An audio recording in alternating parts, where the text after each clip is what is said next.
마태복음 27장 27절부터 말씀 읽겠습니다. 이에 총독의 군병들이 예수를 데리고 관정 안으로 들어가서 온 군대를 그에게 모으고 그의 옷을 벗기고 홍포를 입히며 가시면류관을 엮어 그 머리에 씌우고 갈대를 그 오른손에 들리고 그 앞에서 무릎을 꿇고 희롱하여 가로되 유대인의 왕이여 평안할지어다 하며 그에게 침 뱉고 갈대를 빼앗아 그의 머리를 치더라. 희롱을 다 한 후 홍포를 벗기고 도로 그의 옷을 입혀 십자가에 못 박으려고 끌고 나가니라. 32절 나가다가 시몬이라 고릴네 사람을 만나매 그를 억지로 같이 가게 하여 예수의 십자가를 지웠더라. 아멘. 우리 마태복음 강의 오늘 7번째 시간으로 우리 십자가의 길이라는 제목으로 함께 말씀 보도록 하겠습니다. 여러분, 지난주에 제가 하나님께서 예수 그리스도를 세상에 내어주셨다라고 말씀드렸습니다. 그리고 그 내어주심은 유대인들이 예수님을 로마 총독에게 내어줌으로 이 세상에 드러났죠. 또한 그 로마 총독 빌라도는 그 예수님을 이제 군병들에게 넘깁니다. 그리고 이제 예수님은 고난을 당하시죠. 우리가 이것을 십자가의 고난이라고 하는데, 예수 그리스도의 고난에는 세 가지 특징이 있습니다. 첫 번째는 예수 그리스도가 옷을 벗김 당했다는 것입니다. 오늘 본문 27절 말씀 28절 함께 보겠습니다. 이에 총독의 군병들이 예수를 데리고 관정하고 들어가서 온 군대를 그에게 모으고 그의 옷을 벗기고 홍포를 입히며. 예수님의 로마 병정들은 첫 번째 예수님의 옷을 벗깁니다. 이 옷은 여러분 우리가 그냥 생각하는 이런 평상복 속옷은 아닙니다. 속옷을 다 벗겼다는 뜻은 아니고 예수님 유대인들이 두르고 있던 겉옷입니다. 근데 유대인들에게서 이 겉옷은 굉장히 중요한 것입니다. 13살이 넘은 유대인들은 반드시 13살이 넘은 남자 유대인들은 반드시 겉옷을 두르게 돼 있어요. 이 겉옷은 항상 기도하거나 성경을 읽거나 할 때 항상 지니고 있는 것입니다. 그것은 그 자기의 신분, 자기가 유대인이라는 자기의 이 자기의 본질에 대한 증거예요.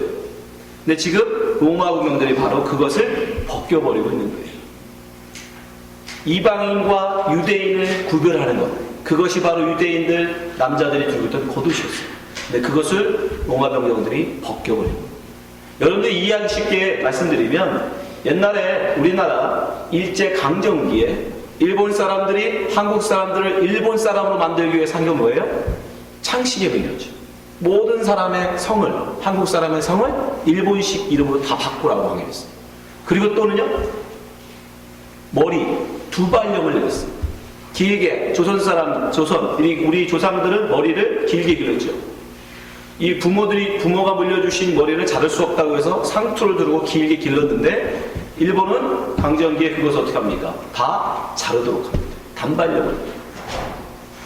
그래서 수많은 사람들이 그 머리를 자르지 않겠다고 투옥이 당하고 목숨까지 잃었죠.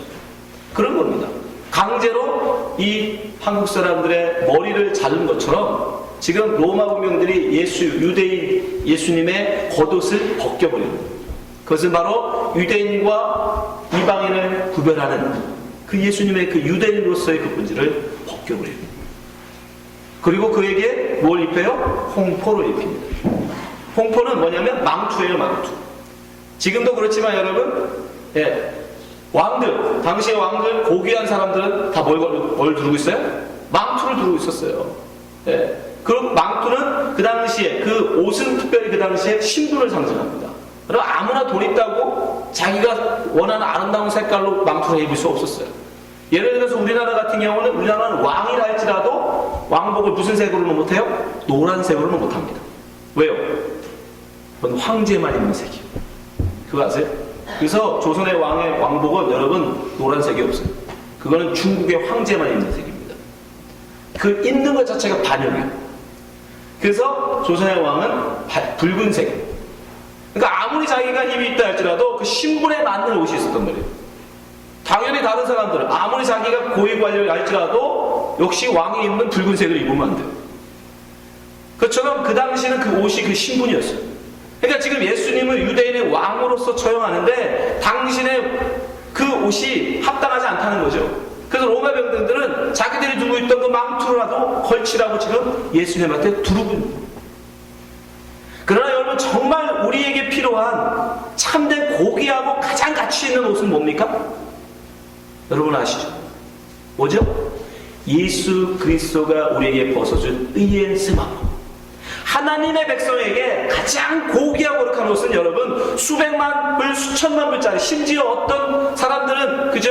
왕실은 결혼할 때 웨딩드레스로 수억 원짜리 웨딩드레스 입어요. 그죠? 다이아몬드로 바꾼 보석으로 장식한. 여러분 그게 세상 눈으로 볼 때는 너무 고귀하고 너무 가치 있어 보고 너무 아름다워 보일지 몰라도 하나님 눈에 오직 고귀하고 가치 있는 옷은 딱 하나밖에 없습니다. 뭐예요? 예수 그리스도가 우리 위해서 벗어주신 그 옷, 그 세마포, 그거밖에 없어요.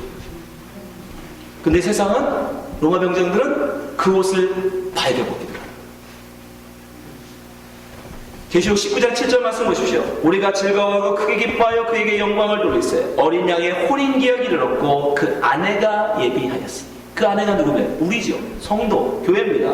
8절. 그에게 허락하사 빛나고 깨끗한 세마포를 입게 하셨은즉 이 세마포는 성도들의 옳은 행실과 하더라. 예수를 믿는 자들에게 예수님은 당신의 의의 세마포를 입혀주십니다. 그것만이 하나님이 거룩하고 고귀한 것을 여겨주세요. 이 세상 사람들은 뭐 노란 옷을 입어야지, 자기는 황제다, 빨간 옷을 입고 자기는 왕이다, 자주색을 입고 자기들은 귀족이다 자부하지만 여러분 그건 세상 사람들의 얘기예요. 하나님 눈에는 그런 거 아무 가치 없어요. 똥꼴러예요. 그런 건 다. 하나님 눈에는 그런 거 아무것도 아니에요. 오직 뭐만? 예수 그리스도의 의의 세마포만 고귀하고 아름답고 귀한 것입니다.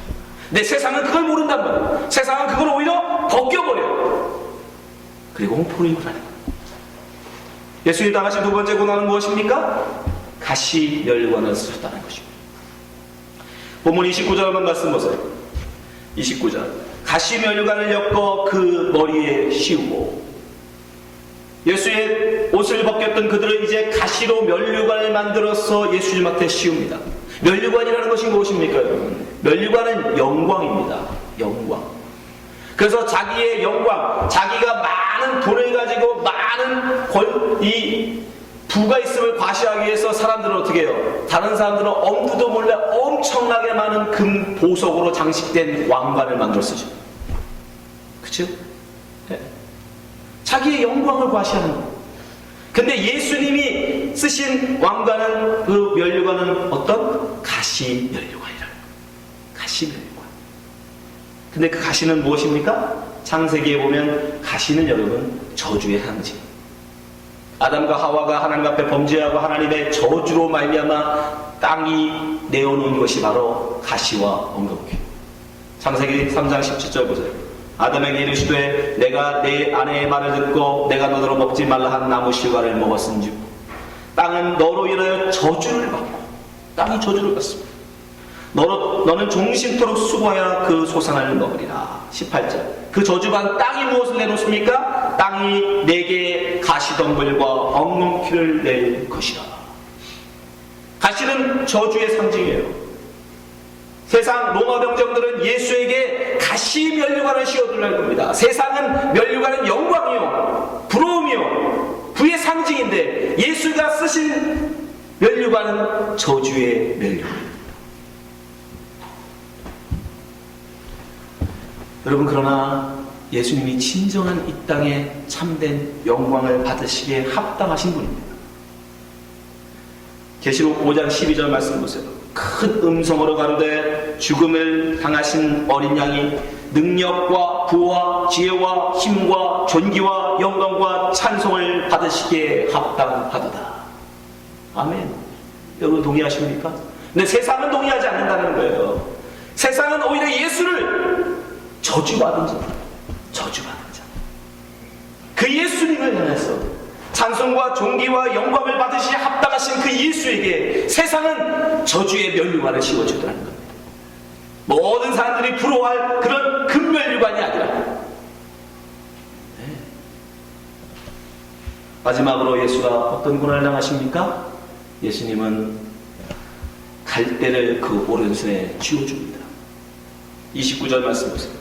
가시면류관을 엮어 그 머리에 씌우고 갈대를 그 오른손에 들리고 그 앞에서 무릎을 꿇고 희롱하여 가로되 유대인의 왕이여 편안할지어다 하며 30절 그에게 침뱉고 갈대를 떼어서 그의 머리를 치다.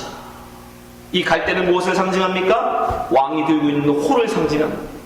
왕이 들고 있는 홀은 왕의 권세를 상징하는 것입니다. 왕은 그 홀로 사람을 죽이기도 하고 살릴 수 있는 권세를 드러내는 거예요. 근데 세상이 예수님에게 들려준 이 홀은 뭐예요? 갈대예요. 갈대. 그저 연약한 바람에도 흔들리는 갈대. 그저 힘없이 어린아이도 맘만 먹으면 얼마든지 분질러버릴 수 있는 연약한 갈대. 예수의 권세가 세상에서는 그렇게 연약하게 드러난다는 겁니다, 여러분. 예수 그리스도가 이 땅에서 행사하는 권세는 세상을 향하여 연약한 갈대밖에 안 돼요. 그저 힘없는 연약한 존재. 그러나 예수님은 어떤 분이십니까? 하늘과 땅의 모든 권세를 가지신 분. 실상은 하늘과 땅의 모든 권세를 가지신 분임에도 이 세상은 그 예수님을 향하여 그저 갈대의 권세를 가진 자로 치부한다. 마태복음 28장 18절 보세요. 예수께서 나와 일러 가라사대 하늘과 땅의 모든 권세를 내게 주셨습니다. 예수 그리스도는 여러분 비록 손에 갈대를 들고 계시지만 그러나 여러분 그분이 하늘과 땅의 모든 권세를 가지신 분입니다. 근데 왜 예수님은 이러한 모습으로 그들 앞에 서 계신 걸까요?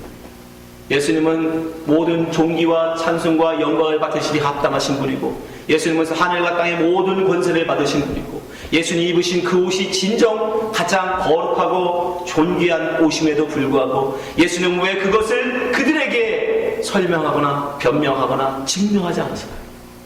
그저 어린 양처럼 묵묵히 그들에게 조롱당하시고 모욕당하실까요? 하나님의 뜻인데 능히 그것을 보여줄, 그것을 증명할 힘이 있고 지혜가 있고 권세가 있으심에도 불구하고 하나님의 뜻이 순종하게 그렇게 당하죠. 하시니까 하나님의 이사야를 통해서 미리 예언해 보셨습니다. 이사야서 53장 5절 그가 찔림은 우리의 허물을 인하며 그가 상함은 우리의 죄악을 인합니다. 그가 징계를 받음으로 우리가 평화를 누리고 그가 채찍에 맞음으로 우리가 나음을 입었도다. 그래서 예수님은 우리를 위해서 찔림당하시고 상함당하시고 조롱당하신 것입니다.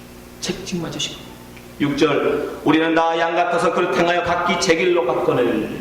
우리가 잘해서가 아닙니다. 여러분이 너무 어렵고서가 아니에요. 여러분은 그저 여러분의 뜻을 좇아 여러분의 배를 위하여 여러분의 욕심을 위하여 여러분의 소원 성취를 위해서 열심히 여러분의 길을 열심히 가고 있었는데 하나님이 여러분들을 그 죄악에서 불러내시더라는 거예요.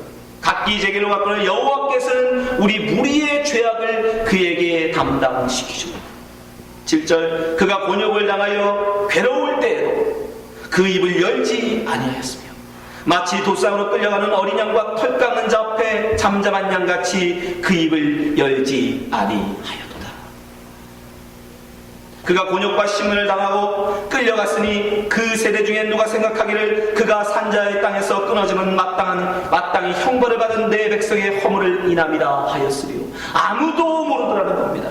아무도 그 예수 그리스도의 참된 가치를 아무도 몰라보더라는 거예요.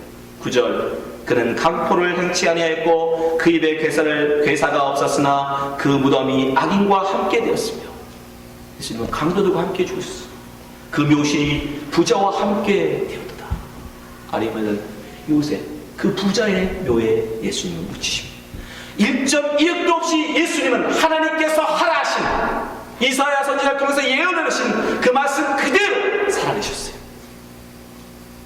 당신에게 당신의 옷을 벗기고 홈프로 입혀도 당신의 그 정말 참된 면류관을 알아보지 못하고 가시 면류관, 저주의 면류관을 씌워도 손에 갈대호를 쥐어줘도 예수님은 묵묵히 그 모든 것을 당하셨습니다. 하나님의 뜻이었기 때문에 내 뜻대로 마옵시고 아버지 뜻대로 사는 것이 그리스도인의 길이었기에 예수님은 그 길을 가신 것입니다. 어떤 사람들은 얘기합니다. 예수님께서 우리의 곤욕과 우리의 수치와 우리의 모욕과 우리의 죄악을 담당하시고 십자가에 죽었기에 우리는 더 이상 모욕과 수치와 괴로움을 당하지 않는다. 예, 일부는 맞습니다. 그러나 여러분, 예수님이 우리의 죄를 대속하신 십자가의 형이 우리의 죄를 담당하셨지만 그렇다고 우리에게 모욕과 수치와 부끄러움이 없는 것은 아닙니다. 이사야서 53장 1절에 하나님은 이렇게 말씀하십니다. 우리가 전하는 것을 누가 믿었느냐? 여호와의 팔이 누구에게 나타나느냐? 왜 하나님은 그 많고 많은 방법들 중에 하필이면 예수 그리스도를, 만왕의 왕 만주의 주 되신 그 예수 그리스도를 그렇게 연약하고 볼품없고 정말 힘없는 자로 세상에 세우셨을까요? 그것은 바로 세상의 눈으로는 절대 못 알아보게 하려고 하는 것이에요. 세상의 눈으로는 하나님이 택한 자가 아니면, 하나님이 그 눈을 뜨게 해준 자가 아니면 절대로 예수 그리스도를 메시아로 알아볼 수 없게 하려고 그 진리를 감춰두신 겁니다. 그 보화를 땅에 묻어두신 겁니다. 이사야서 6장 9절 보세요. 여호와께서 가라사대 가서 이 백성에 이르기를 너희가 듣기는 들어도 깨닫지 못할 것이요 보기는 보아도 알지 못하리라 하여. 10절 이 백성의 마음으로 둔하게 하며 그 귀가 막히고 눈이 감기게 하라. 염려컨대 그들이 눈으로 보고 귀로 듣고 마음으로 깨닫고 다시 돌아와서 고침을 받을까 하노라. 여러분, 예수 그리스도를 믿고 예수 그리스도를 좇는다는 것은 예수님이 우리를 위해서 모든 죄와 허물과 질병을 지고 가셨기에 우리에게 더 이상 질병과 고난과 아픔이 없다면, 그것이 예수 그리스도를 믿는 길이라면 이 세상에 예수를 믿지 않을 사람이 어디 있습니까? 그러나 그렇지 않은 사람, 예수님이 가신 길은, 여러분, 단지 예수님이 지신 십자가는 그 십자가 형만을 의미하는 게 아닙니다. 예수님의 삶 그 전체를 우리는 십자가라고 부르는 거예요.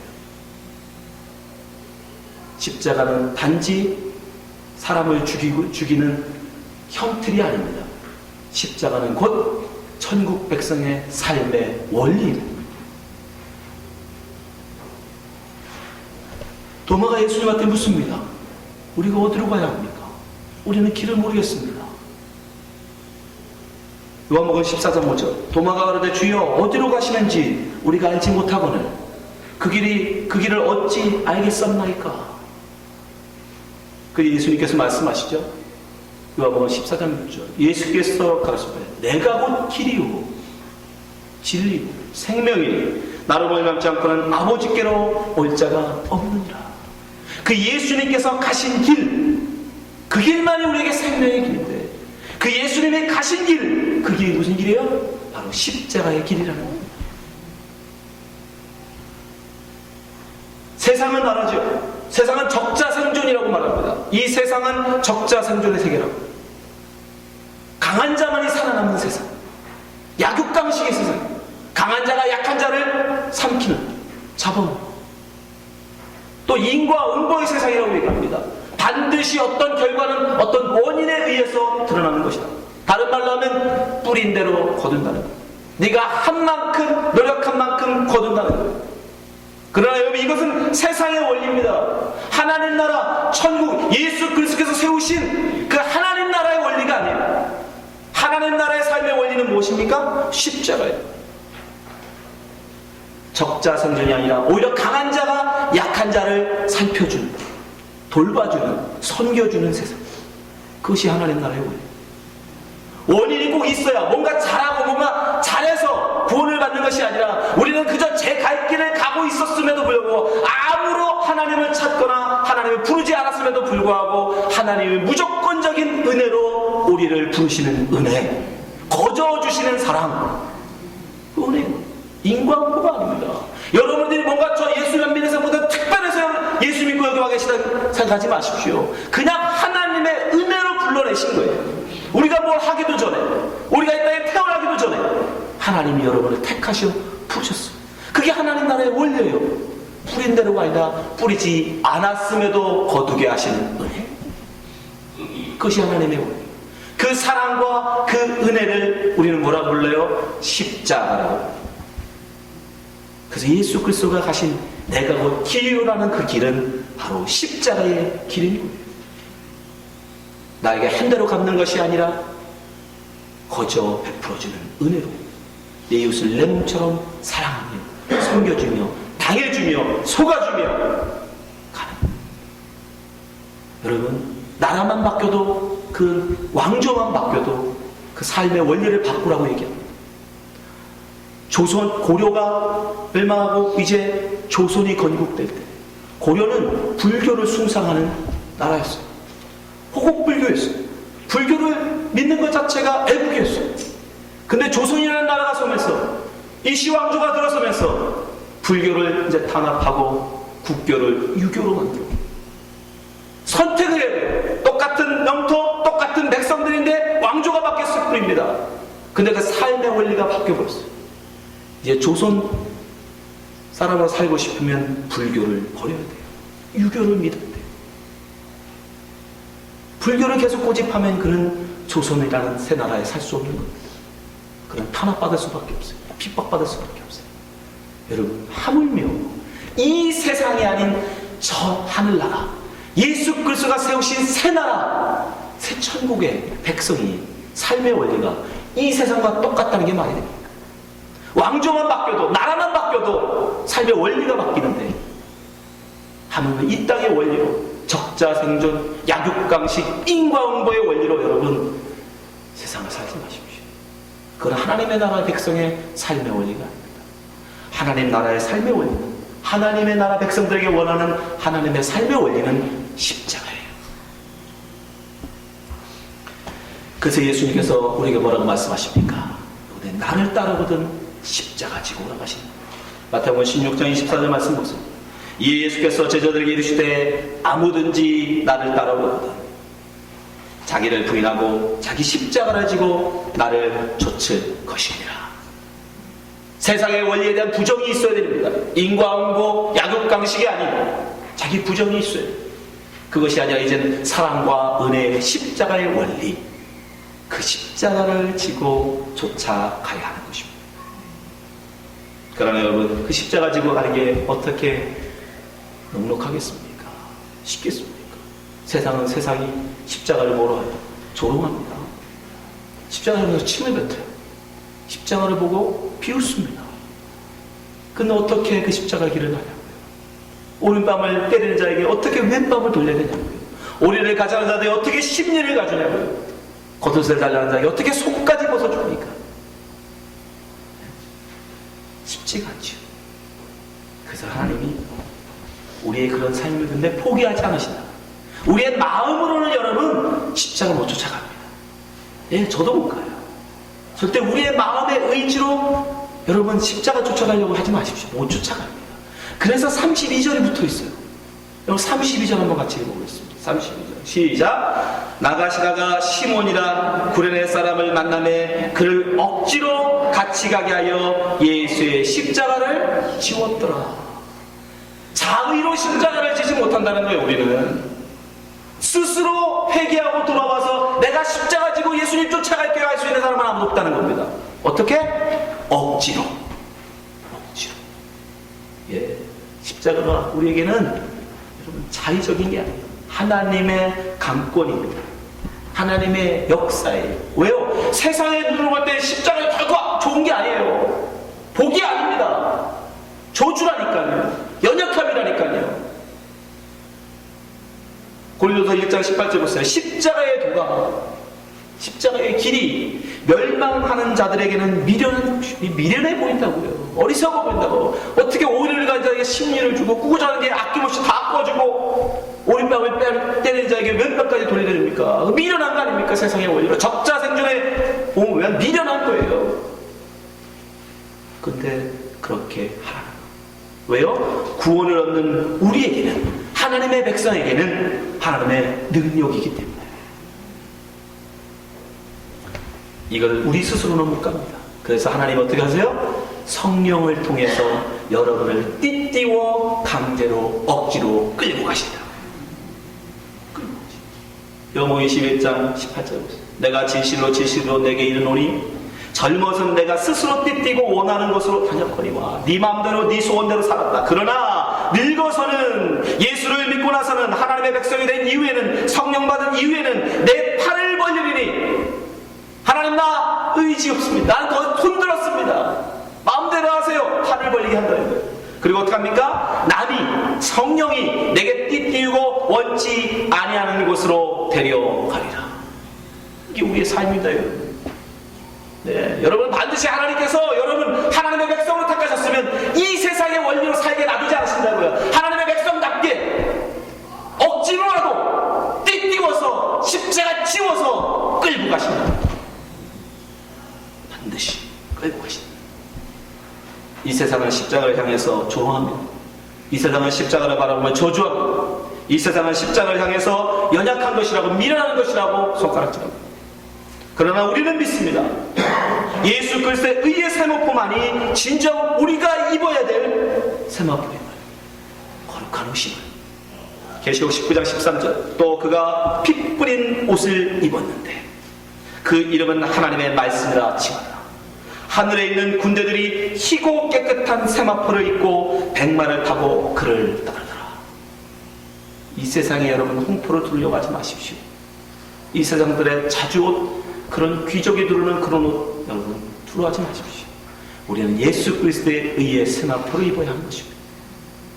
또한 십자가의 길을 따르는 자들에게 하나님은 어떻게 합니까? 세상은 그에게 저주의 가시면류관을 씌웠지만 예수는 하나님은 우리에게 약속하십니다. 내가 생명의 면류관을 씌워주겠다. 야고보서 1장 12절. 시험을 참는 자는 복이 있도다. 이것에 옳다 인정함을 받은 후에 주께서 자기를 사랑하는 자들에게 약속하신 생명의 면류관을 얻을 것임이니라. 세상에서 주신다고 말씀 안 하셨어요.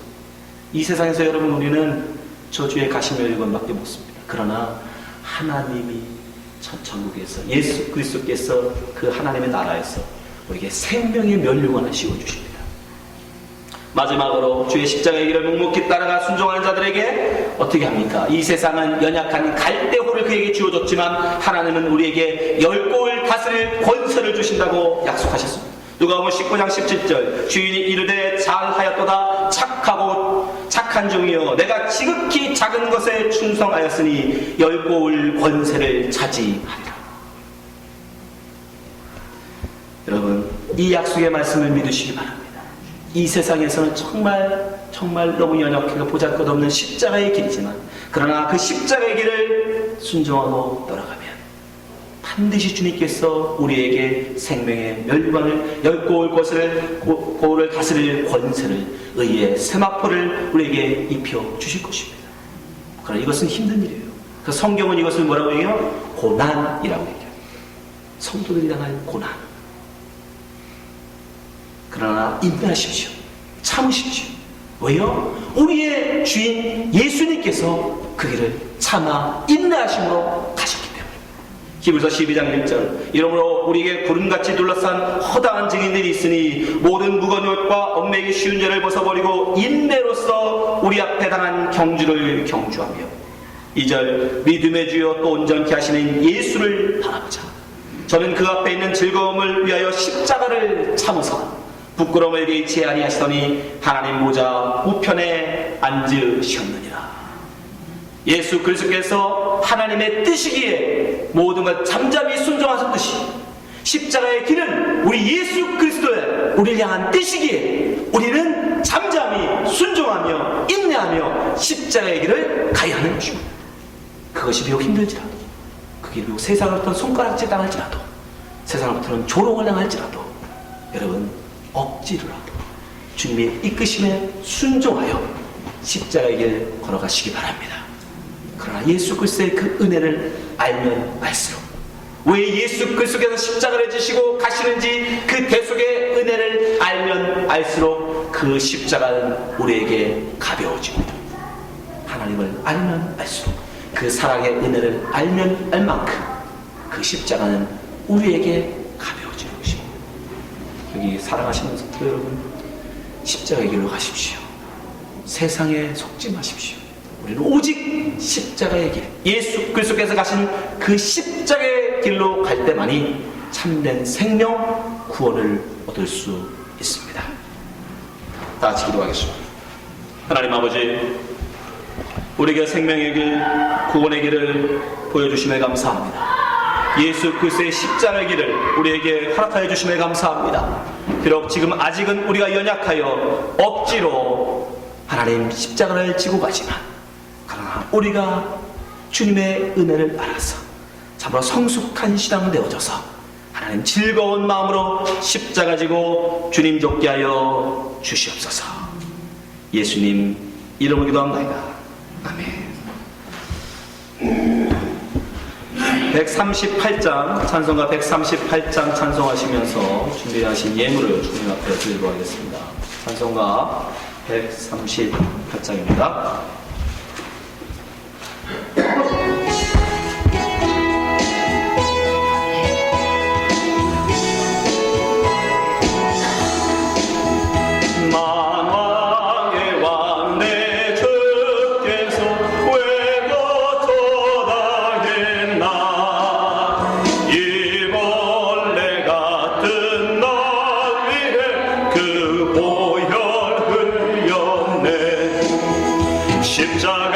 십자가 내가 처음 볼 때에 나의 마음에 큰 고통 사라져 오늘 믿고서 내는 밝은 길 참되게 금 영원하도다.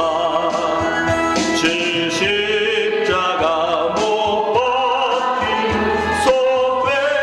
속죄함아닌 나 그 공율함과